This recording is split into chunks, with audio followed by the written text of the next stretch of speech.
So hello guys, ठीक है, हम लोग यहाँ पे आए हैं, हमारा केमिकल काइनेटिक्स का लेक्चर नंबर 3 जो है वो हमको रिकॉर्ड करना है। फिलहाल उसको पूरा करेंगे।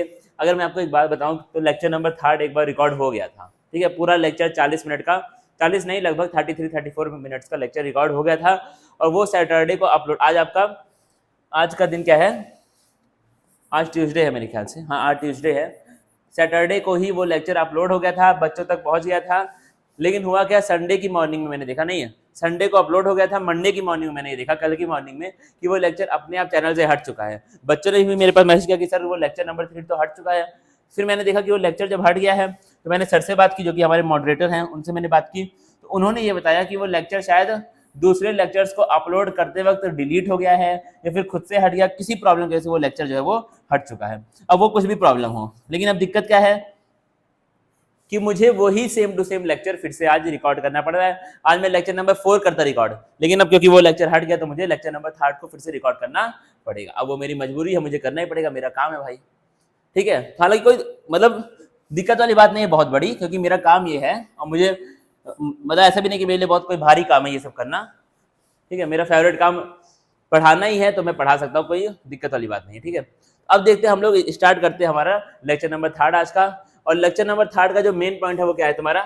रेट लॉ एक्सप्रेशन, ठीक है। जो सबसे इंपॉर्टेंट हेडिंग आज के लेक्चर की है वो है रेट लॉ एक्सप्रेशन, ठीक है। सबसे इंपॉर्टेंट, सबसे स्टार्टिंग में ही पढ़ रहे हैं रेट लॉ एक्सप्रेशन, ठीक है। देखना इसका मतलब क्या होता है। इसका मतलब क्या है कि तुमने एक चीज पढ़ रखी है कि नहीं मुझे बताना।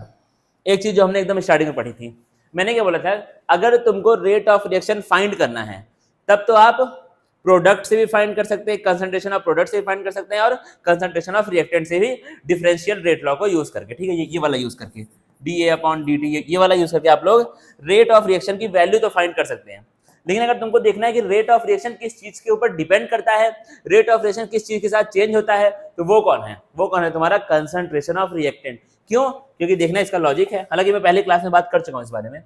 अगर कोई रिएक्शन हो रहा है और ए से बन रहा है प्रोडक्ट, क्या बन रहा है? ए से प्रोडक्ट बन रहा है, मान लो, ठीक है। जैसे जैसे ये रिएक्शन आगे बढ़ेगा वैसे वैसे क्या होगा, जो ए है उसकी कंसंट्रेशन कम होगी और प्रोडक्ट की क्या होगी, कंसंट्रेशन घटेगी। अब जैसे जैसे ए की कंसंट्रेशन कम होगी वैसे वैसे क्या होगा, रेट ऑफ रिएक्शन भी धीरे धीरे धीरे धीरे कम होता जाएगा। क्योंकि जब कंसंट्रेशन ऑफ ए बहुत ज्यादा थी, यानी कि अगर ए बहुत ज्यादा है तो ज्यादा क्या होगा, ज्यादा तेजी से ए से क्या बन रहा होगा, प्रोडक्ट बन रहा होगा, जाहिर सी बात है। अगर ए कम होगा तो रिएक्शन का रेट भी क्या हो जाएगा, क्योंकि ए कम हो रहा है तो रिएक्शन का रेट भी क्या हो जाएगा, क्योंकि अब हमारे पास बहुत कम ए है तो धीरे धीरे धीरे धीरे क्या बनेगा, प्रोडक्ट बनेगा। अगर बहुत ज्यादा होता है तो वो रिएक्शन जल्दी जल्दी होता है, जैसे जैसे वो कम होता रहेगा रिएक्शन भी आपका धीरे धीरे होता रहेगा।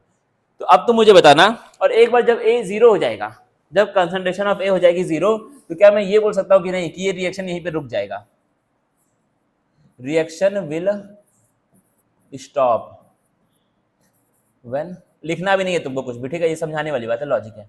When concentration of A is equal to zero, जाहिर सी बात है, रिएक्टेंट खत्म तो रिएक्शन होगा क्यों, रिएक्टेंट खत्म तो रिएक्शन होगा क्यों, और जब रिएक्शन नहीं होगा तो रेट की बात क्या करोगे, जब रिएक्शन होगा ही नहीं तो रेट की क्या बात। इसलिए क्या बोल रहे हैं हम लोग कि अगर ए खत्म तो रेट ऑफ रिएक्शन भी खत्म, क्योंकि जब ए खत्म तो रिएक्शन ही खत्म, तो रेट क्या। अगर मैं चलूंगा तभी तो तुम देख पाओगे कि मेरी स्पीड कितनी है, अगर मैं रुका हुआ तो स्पीड क्या। सिंपल सी बात है। तो वही क्या है, अगर रिएक्शन होगा तभी तो आप उसका देख पाएंगे रेट, जब रिएक्शन हो ही नहीं रहा है तो उसका रेट क्या। तो ये वाली बात यहाँ पर है, ठीक है। अब देखना मेरी बात को बड़े ध्यान से यहाँ पे, ये तो लॉजिक वाली बात हो गई जो कि हमको देखनी भी नहीं है। अब जो रेट ऑफ रिएक्शन, ये जो रेट लॉ है, वो रेट लॉ हमको रेट ऑफ रिएक्शन और कंसंट्रेशन ऑफ रिएक्टेंट में रिलेशन बताता है। तुमसे कोई सिंपल क्या पूछ ले कि आप मुझे रेट लॉ या फिर रेट लॉ एक्सप्रेशन का एक एप्लीकेशन बताइए, तो क्या है, it helps us to determine the relation between rate of the reaction and concentration of reactant, as simple as that. इससे भारी कुछ नहीं है, लिख देता हूं मैं, रेट लॉ देखना, it helps us to find the relation between, it helps us to find the relation between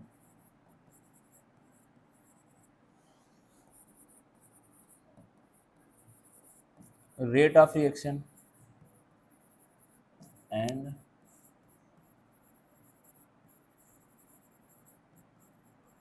concentration of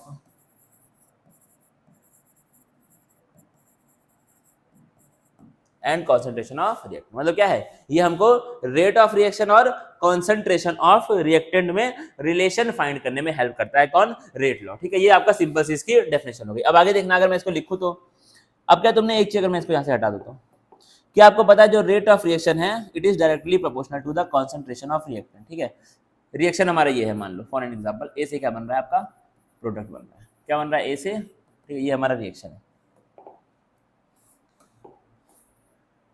भाई पीले कलर का ये नहीं है, ये क्या है? हमारा रिएक्शन है। ठीक है, इस रिएक्शन के बेसिस पे मैं यहाँ पे लिख रहा हूँ कि जो रेट ऑफ रिएक्शन है ROR, जिसको मैं बोलूंगा it is directly proportional to concentration of reactant. आगे देखना, अगर मुझे ये प्रोपोर्शनलिटी का साइन हटाना है तो यहाँ पे हमको कोई ना कोई प्रोपोर्शनलिटी कांस्टेंट लगाना पड़ेगा, तो लगा लेते हैं। प्रोपोर्शनलिटी कांस्टेंट कौन आ गया? के आ गया। ठीक है, और एक और यहाँ पे क्या होती है, एक नई चीज होती है, यहाँ पे हम लोग क्या लगाते हैं? पावर लगाते हैं। ठीक है, अब वो पावर कितनी होगी, क्या होगी, उससे मुझे कोई मतलब नहीं है। ठीक है, यहाँ पे मैं 2 लिख देता हूँ जिससे कि तुम्हारे लिए आसानी हो जाए समझने। अब मेरी बात को यहाँ पे देखना, तो क्या लिखा? Rate of reaction is equal to K A की पावर एक्स। के का मतलब तुमको पता है, ROR का मतलब तुमको पता है। के का मतलब क्या है? रिएक्शन कांस्टेंट, या फिर रेट, या फिर रिएक्शन रेट कांस्टेंट, इसको हम लोग बोलते हैं। क्या बोलते हैं? Reaction rate constant. अब मेरी बात को यहाँ पे समझना बड़े ध्यान से। ए का मतलब क्या है? एक्टिव मास बोलो या फिर क्या बोल दो, कंसंट्रेशन ऑफ रिएक्टेंट बोलो, सिंपल सी बात है, कोई इसमें बहुत ज्यादा टफ बातें नहीं है। एक्स का मतलब क्या होता है? अब ये जो एक्स है तुम्हारा, ये एक्स हम लोग एक्सपेरिमेंटली फाइंड करते हैं। एक्स को हम लोग फाइंड करते हैं कैसे? एक्सपेरिमेंटली फाइंड करते हैं। ठीक है, एक्स हमको ऐसे नहीं मिल सकता है। अब ये जो एक्स है उसकी वैल्यू स्टाइकियोमेट्रिक कोएफिशिएंट के बराबर हो भी सकती है और नहीं भी हो सकती है।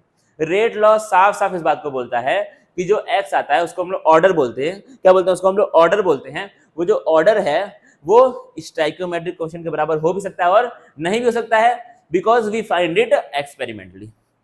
देखो बातों को आगे, तो मैंने यहाँ पे क्या लिखा, यही क्या है तुम्हारा रेट लॉ एक्सप्रेशन है। अब इस सबका हम लोग मतलब एक बार लिख लेते हैं। पहले मैं इसको डिब्बे में बंद कर दूं। अरे फ्रेम करना है, मोटा फ्रेम। ठीक है, अब देखना इन सबका मतलब।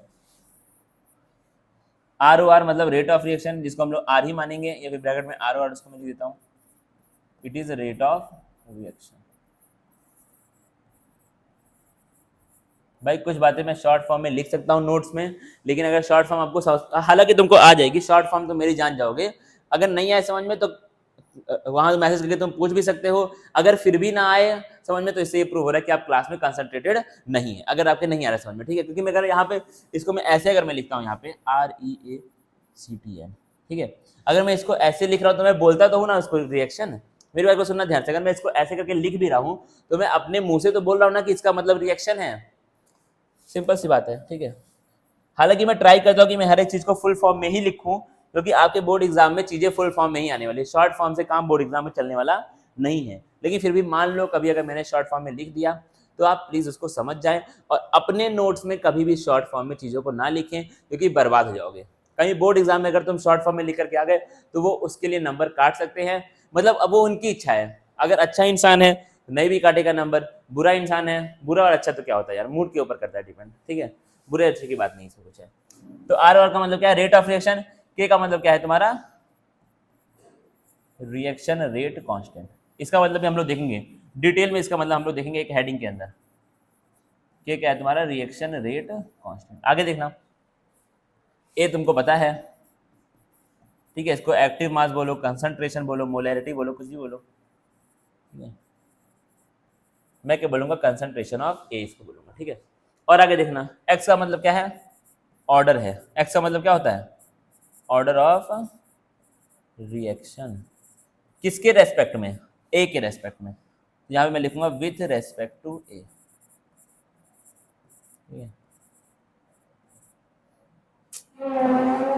With respect to A. ठीक, अब देखना, विथ रेस्पेक्ट को हो सकता है कई बार मैं ऐसे करके भी लिख सकता हूँ। ठीक है, इसको मैं विथ बोलता हूँ क्योंकि हमारे एक बॉटनी के टीचर थे, कोटा में मेरे एक टीचर थे बॉटनी के, वो विथ को ऐसे लिखते थे। ठीक है, तब से मेरी हैबिट हो गई कि मैं विथ को ऐसे ही लिखता हूँ। ठीक है, मेरी हैबिट हो चुकी है कि मैं नोट्स के अंदर विथ को ऐसे ही लिखता हूँ। ठीक है, हर जगह, मेरे पर्सनल नोट्स में भी, बच्चों के नोट्स में भी, हर जगह मैं ऐसे ही लिखता हूँ। तो इसलिए अगर मैं कभी ऐसे कोई साइन लिख दूँ तो आप याद रखिएगा कि इसको हम लोग क्या बोलते हैं? इसको हम लोग क्या बोलते हैं, विथ बोलते हैं, ठीक है। हालांकि मैं ट्राई करता हूँ कि मैं इसको ना लिखूं, लेकिन फिर भी अगर कभी लिख दूं तो भाई मान लेना। तो क्या है, विथ रेस्पेक्ट टू, सिंपल सी बात है। ये क्या हो गया, ये हमने रेट लॉ एक्सप्रेशन को खोल करके यहाँ पर रख दिया। लेकिन बोर्ड एग्जाम में सवाल आ गया 2 नंबर का कि right the statement of rate law, या फिर what is rate law, define it. तो तुम क्या लिखोगे, इसी बातों को शब्दों में हमको लिखना है। देखना कैसे लिखेंगे शब्दों में। डालो heading rate law.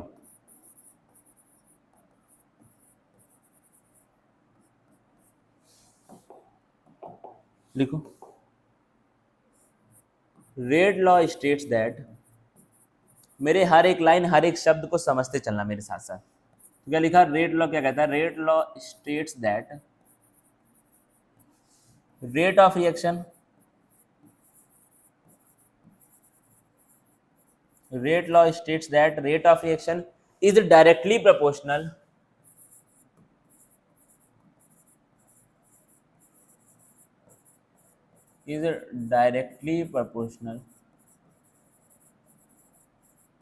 to concentration. भाई मैं कहीं नहीं देख रहा हूँ, मैं देख रहा हूँ कि लेक्चर कितने देर का रिकॉर्ड हो गया, ठीक है। किसी को लगे कि भाई तो आंसर देख रहे हैं, अपने मन से बना के लिख रहा हूँ, ठीक है। किसी स्टैंडर्ड बुक का नहीं छाप रहा हूँ, मेरे मन में जो आ रहा है वो मैं बना के लिख रहा हूँ इसको। बच्चे आजकल फालतू दिमाग बहुत लगाते हैं भाई, इतना दिमाग फालतू लगाते हैं। अगर टीचर ने वहां देख लिया तो इसका मतलब वो देख करके लिख रहा है वहां से। क्या सेंस है इस बात का। तो क्या लिखा, rate law states that rate of reaction is directly proportional to concentration of reactant, ठीक है। अब रिएक्टेंट अगर एक है तो मैंने क्या बोल दिया, कंसंट्रेशन ऑफ रिएक्टेंट। अगर 2-3 है तो क्या लिखोगे, product of concentration of reactant, ठीक है। Product of concentration of reactant where each reactant is, हर एक रिएक्टेंट के साथ क्या हो रहा होगा, each reactant is raised to some power, raised to some power which may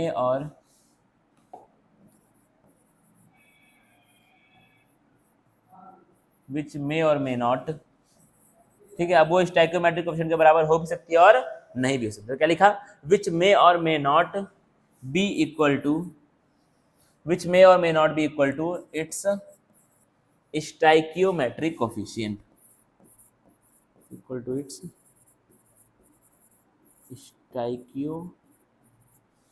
stoichiometric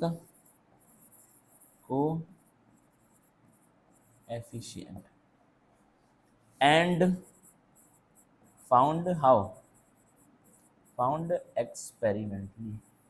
कैसे हम लोग इसको फाइंड करते हैं, हम इसको फाइंड करते हैं कैसे, एक्सपेरिमेंटली, ठीक है। मतलब क्या हुआ कि आपका स्टोइकोमेट्रिक कोएफिशिएंट के बराबर हो भी सकता है, नहीं भी हो सकता है, और इसको हम लोग कैसे फाइंड करेंगे, we will find it experimentally, as simple as that. आगे बढ़ेंगे।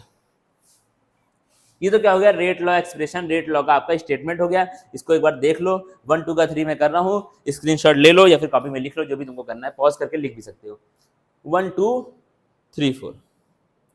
क्या मैं इसको हटाऊं, बिल्कुल मैं इसको हटाऊंगा।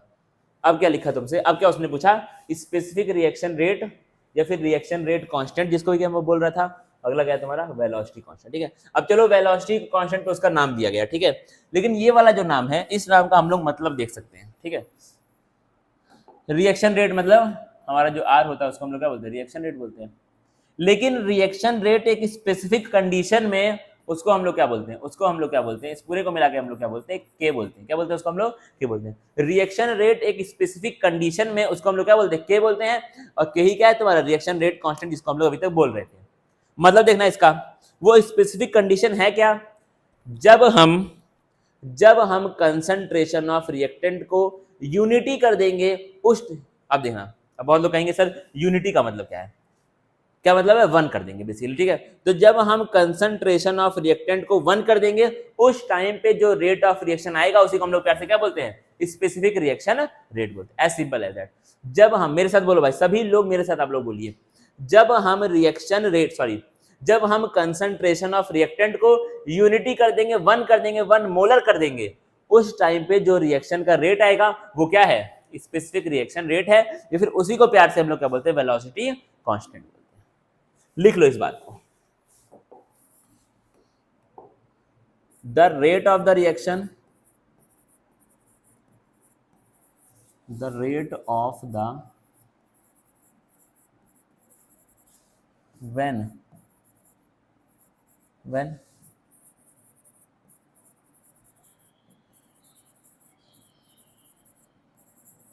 concentration of reactants, the rate of the reaction when concentration of reactants becomes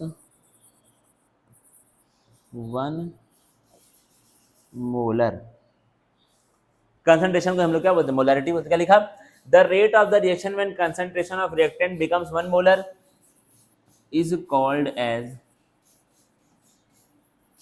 ठीक है, यही वाला लिख दो, स्पेसिफिक रिएक्शन रेट। हालांकि इसका ये भी नाम है, और रिएक्शन रेट कांस्टेंट भी उसको मैं प्यार से बोलता हूँ, ठीक है, जो कि गलत नहीं है, ठीक है। स्पेसिफिक रिएक्शन रेट और ब्रैकेट में क्या मार दो, के लिख दो, फुल स्टॉप लिख दो, लग गया। ये क्या है तुम्हारा स्पेसिफिक रिएक्शन रेट। अब बताओ इसमें डाउट है क्या? सिंपल भाई, तुमको कोई सवाल पूछे तो खटाखट आंसर तुम मारोगे, आगे बढ़ जाओ, तो छोटा क्या। हाँ, अब देखना, रेट लॉ से ही मिलता जुलता एक और चीज है, उसको हम लोग बोलते हैं लॉ ऑफ मास एक्शन, ठीक है। रेट लॉ से ही मिलता जुलता एक और चीज है, उसको हम लोग क्या बोलते हैं, लॉ ऑफ मास एक्शन बोलते हैं, ठीक है। एक बार मैं देख लूं कितना कि वीडियोस रिकॉर्ड हो रही है कि कुछ इसमें रिकॉर्ड हो रहा है, ठीक है, बेहतरीन लेवल पे रिकॉर्ड हो रहा है।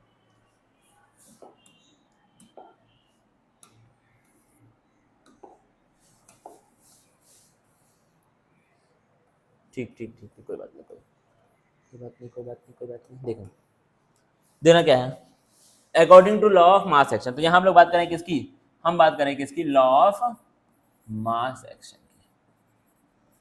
कौन सा एक्शन, मास एक्शन।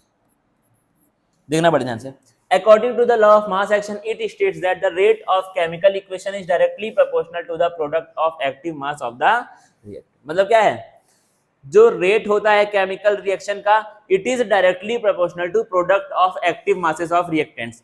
जो बात रेट लॉ में लिखी थी वही एज इट इज लिखी है। मैं तुमको बता दूं for your kind information, active mass, concentration, molarity, तीनों चीजें सेम है। तीनों बातें क्या है, सेम। अगर आपने क्लास 11th पढ़ रखा है तो आपको पता होगा कि कंसंट्रेशन को हम लोग क्या बोलते हैं, एक्टिव मास बोलते हैं रिएक्शंस में। नहीं भी पता तो भाई जान जाओ, एक्टिव मास और कंसंट्रेशन दोनों सेम चीज है, ठीक है। रेट लॉ में हमने क्या लिखा था कि product of active masses of reactant, यहां भी क्या लिखा है, product of active masses of reactant. ये तो बातें चलो सेम है। With each active mass term raised to the power equal to its respective stoichiometric coefficient in a balanced chemical equation with a constant temperature which was later discard. चलो इतनी बात को तो अभी तुम मत देखो, तुम इतनी बात को देखो, क्या तुमको कुछ अंतर मिल रहा है रेट लॉ में और इसमें। जिस बच्चे ने क्लास को स्टार्टिंग से एकदम सीरियसली फॉलो किया है, 16-17 मिनट की क्लास पूरी हो चुकी है, तो अब आप मुझे बताइए कि रेट लॉ जो आपने पढ़ा था और जो आप ये पढ़ रहे हैं, इन दोनों में क्या कुछ अंतर तुमको मिल रहा है? मैं 1 मिनट का पॉज लूंगा, अंतर बताओ।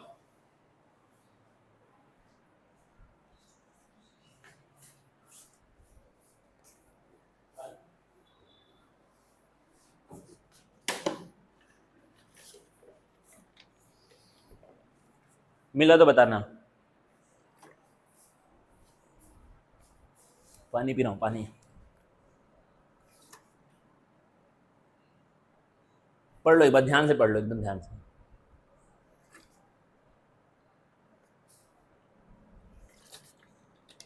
क्या तुमको अंतर मिला? मिला होगा भाई, मिला होगा। जो पढ़ रहे हैं बच्चे उनको मिला होगा। बताता हूँ क्या अंतर है। मैंने वहां पे लिखा था रेट लॉ में कि जो पावर है वो इट इज विच मे और may not be equal to its stoichiometric coefficient. मतलब क्या है, जो पावर है वो स्टोइकियोमेट्रिक कोएफिशिएंट के बराबर हो भी सकती है और नहीं भी हो सकती है, क्योंकि that is an experimental value. लेकिन लॉ ऑफ मास एक्शन ने क्या बोला, इन्होंने बोला जो पावर है वो स्टोइकियोमेट्रिक कोएफिशिएंट के बराबर ही होनी चाहिए। ऐसा हो ही नहीं सकता कि बराबर ना हो। और जब एक्सपेरिमेंटली ये चीज फाइंड की गई, जब हमने देखा, जब हमने रेट लॉ को एक्सपेरिमेंटली फाइंड किया, तो हमने ये पाया कि बहुत कम केस में, 2, 4, 5, 10, 15% केस में ही ऐसा होता है कि जब जो पावर है, जो ऑर्डर है, वो स्टोइकियोमेट्रिक कोएफिशिएंट के बराबर आता है। यानी कि 80% केसेस में तो ये लॉ ऑफ मास एक्शन तो फेल हो जाता है। 80% केस में लॉ ऑफ मास एक्शन क्या हो जाता है, फेल हो जाता है। इसीलिए क्या यहाँ पे लिखा हुआ है, आखिरी में एक बहुत प्यारा शब्द लिखा है, क्या लिखा है, विच वॉज लेटर डिस्कार्डेड, मतलब इस लॉ को बाद में लोगों ने डिस्कार्ड कर दिया, इस लॉ को लोगों ने माना नहीं। आगे बढ़ेंगे, ये क्या है तुम्हारा लॉ ऑफ मास एक्शन, जो कि डिस्कार्ड हो गया, जिसको कि लोगों ने बोला कि भाई ये बढ़िया नहीं, सही नहीं है। की इनसाइड में देखना बड़े ध्यान से। यहाँ पर क्या लिखा है, the rate of reaction is directly proportional to the product of concentration of reactant, ठीक बात है, पढ़ रखा है। And each concentration is raised to some power which may और may not be equal to its stoichiometry experimentally.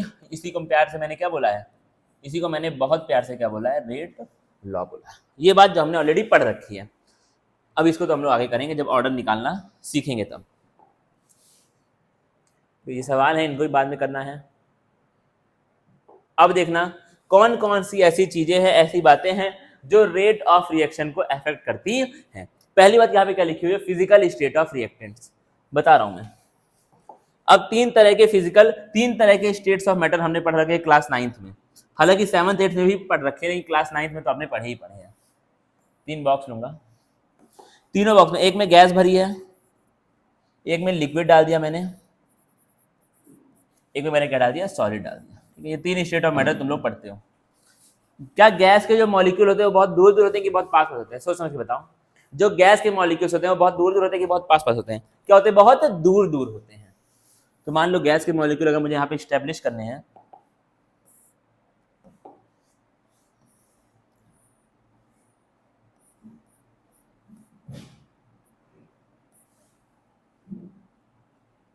दूर दूर होंगे। अगर बात करो लिक्विड के,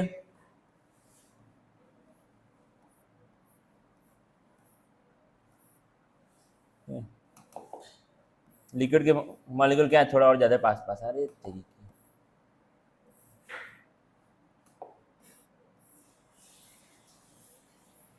थोड़ा पास पास है। ये क्या है, आपके बहुत दूर दूर है, तो इनको मैंने क्या किया, थोड़ा पास पास बनाया। अब इनको देखना,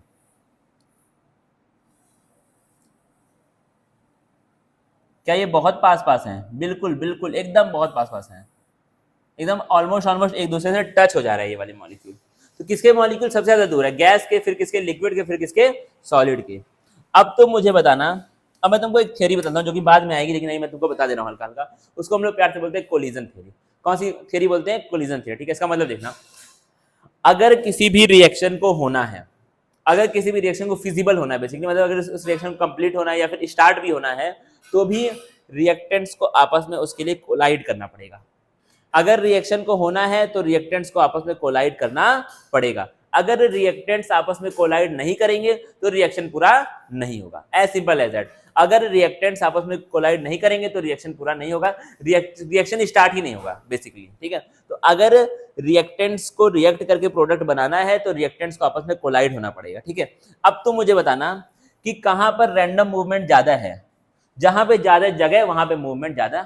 ठीक है, अब हमने ये पढ़ रखा है कि हर एक स्टेट ऑफ मैटर के अंदर जो पार्टिकल्स होते हैं, जो मॉलिक्यूल्स होते हैं, वो लगातार चलते रहते हैं, कभी भी रेस्ट पे नहीं होते। ठीक है, ये हमने पढ़ रखा है ऑलरेडी।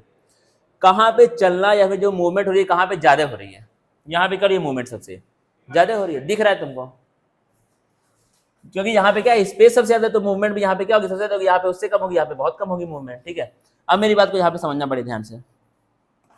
जब यहाँ पे मूवमेंट सबसे ज्यादा हो रही है तो पार्टिकल्स से आपस में कोलाइड करने का चांस भी कहाँ पे सबसे ज्यादा है, जहां मूवमेंट ज्यादा वहां पे पार्टिकल्स आपस में कोलाइड करने का चांस भी क्या होगा, ज्यादा होगा।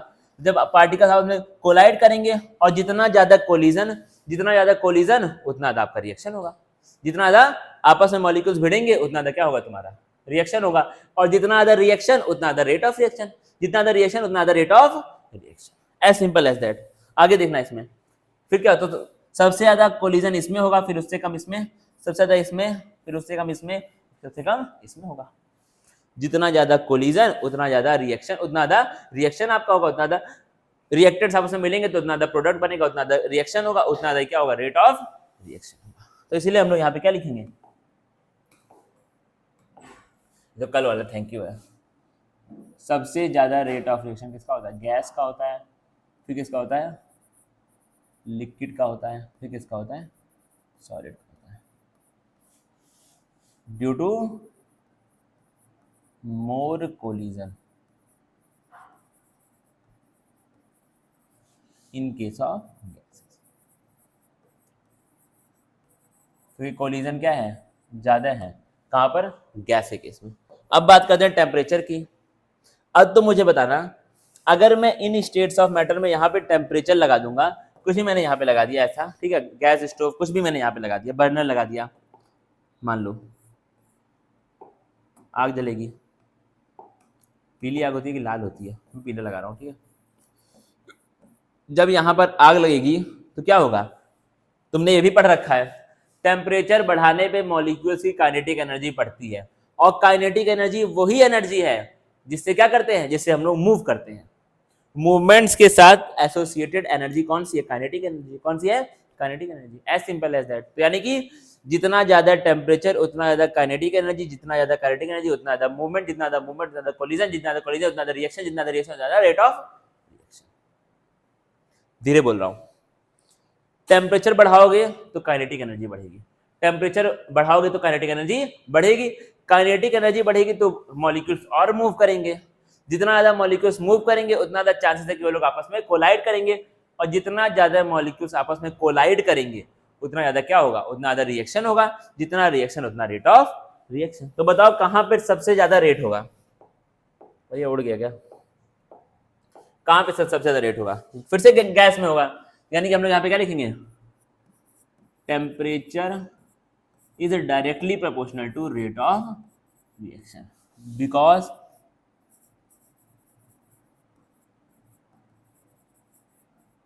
टेम्परेचर इंक्रीजेस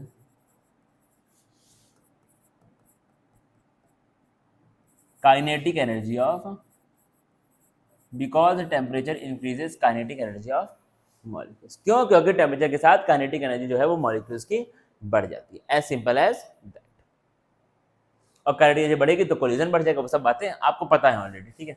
अब बात करते हैं increase in rate of reaction with rise of temperature, इसको हम लोग पढ़ने वाले ग्राफ के साथ, ठीक है, तो इसलिए भाई मैं इसको फिलहाल छोड़ रहा हूँ। बात करें कंसंट्रेशन की, तो क्या होता है, तुमको ऑलरेडी पता है कि जो रेट ऑफ रिएक्शन है it is directly proportional to concentration of what, concentration of reactant,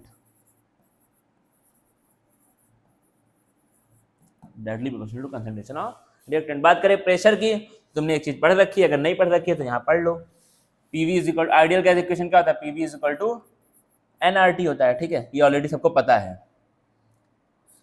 P is equal to क्या लिखता हूँ, n upon V R T, और एन अपॉन वी क्या होता है, मोलैरिटी होता है, मोलैरिटी को कंसंट्रेशन बोलते हैं, यानी कि P is equal to C R T. अगर टेम्परेचर कांस्टेंट है तो आर का मतलब सबको पता है, अगर नहीं पता तो एक झापड़ मारूंगा अभी कैमरे में घुस करके, आर का मतलब अगर नहीं पता है तो क्या किए हो 10th 11th में, आर का मतलब क्या होता है, यूनिवर्सल गैस कांस्टेंट, ठीक है, ये भी कांस्टेंट ये भी कांस्टेंट, यानी कि P is directly proportional to C, यानी कि जो जो बातें हमने C के लिए यानी कि कंसंट्रेशन के लिए बोली वो बातें हम लोग प्रेशर के लिए भी बोल सकते हैं। तो यहाँ पे हमने कंसंट्रेशन के लिए क्या बोला कि आपका जो रेट ऑफ रिएक्शन है वो कंसंट्रेशन ऑफ रिएक्टेंट पे डिपेंड करता है, it is directly proportional to it. तो यहाँ पे एक बात और क्या लिख सकते हैं, rate of reaction is directly proportional to pressure of the कौन सा रिएक्टेंट, गैसियस रिएक्टेंट। अगर रिएक्टेंट गैसियस हो गया तो वहां पे कंसंट्रेशन को छोड़ करके प्रेशर लिखना स्टार्ट कर देना, हालांकि आगे आएगा तो बताऊंगा, ठीक है। अब बात करें सरफेस एरिया की, सरफेस एरिया का सिंपल मतलब है, ठीक है, तुम जान जाओगे पहली बार में, वो जगह जहां पर रिएक्शन हो रहा है, वो जगह जहां पे रिएक्शन, वो सरफेस जहां पे रिएक्शन हो रहा है, अगर तुम सरफेस बढ़ा दोगे तो रिएक्शन ज्यादा हो जाएगा। फॉर एन एग्जांपल, मान लो पहले रिएक्शन यहाँ पे हो रहा है, इस पे रिएक्शन हो रहा है, ठीक है, मैंने क्या किया, इसको बढ़ा दिया, मैंने ऐसे, ठीक है, मान लो इस पे हो रहा है, मैंने इसको बढ़ा दिया, पहले इतना था सरफेस, इस पे हो रहा था रिएक्शन, ठीक है, मैंने बढ़ा दिया, सरफेस क्या हो गया, डबल हो गया, तो क्या अब रिएक्शन ज्यादा होगा, जाहिर सी बात है, रिएक्शन ज्यादा तो रेट ऑफ रिएक्शन भी क्या होगा, ज्यादा होगा। तो लिखो rate of reaction is directly proportional to surface area, surface area, ठीक है, ठीक है। अब क्या है, अगला क्या लिखा है, nature of reactant and product. अब मैं तुमको एक बात बताता हूं यहाँ पर, ठीक है, ये तो हालांकि कोई बहुत भारी चीज नहीं है, अगर किसी भी रिएक्टेंट को रिएक्शन में पार्टिसिपेट करना है या फिर प्रोडक्ट बनाना है तो उसको एक पार्टिकुलर अमाउंट ऑफ एनर्जी चाहिए होती है, उसको हम लोग क्या बोलते हैं, एक्टिवेशन एनर्जी, कि आगे हम लोग पढ़ने वाले डिटेल में पढ़ेंगे ग्राफ के साथ, ठीक है, लेकिन फिर भी अभी सुन लो कि यहाँ पे काम आ गया उसका। तो क्या है, अगर किसी भी रिएक्शन को रिएक्टेंट को रिएक्शन में पार्टिसिपेट करना है, प्रोडक्ट बनाना है, तो उसको एक एनर्जी चाहिए होती है, उसको हम लोग क्या बोलते हैं, एक्टिवेशन एनर्जी। अगर तुम उतना एनर्जी दे दोगे तो रिएक्शन हो जाएगा, ठीक है, रिएक्टेंट से प्रोडक्ट बन जाएगा। लेकिन कुछ रिएक्शन ऐसे होते हैं विद एक्सेप्शंस, जनरली हर एक रिएक्टेंट को एनर्जी चाहिए होती है तभी जाके आपका रिएक्शन होगा। लेकिन कुछ रिएक्टेंट ऐसे हैं या फिर कुछ रिएक्शंस ऐसे हैं जहां पे एक्टिवेशन एनर्जी चाहिए नहीं होती है, उनको हम लोग क्या बोलते हैं, आयनिक रिएक्शन बोलते हैं, जो आयन्स के बीच में होते हैं। इसलिए मैं यहाँ पे क्या लिखूंगा, आयनिक रिएक्शन। ये खाली मैंने ये बात लिखने के लिए ये हेडिंग अलग से दी है, तो ये हेडिंग यहाँ होने का कोई सेंस वैसे उतना ज़्यादा नहीं बनता है। क्या लिखा मैंने, ionic reactions do not need activation, do not need activation.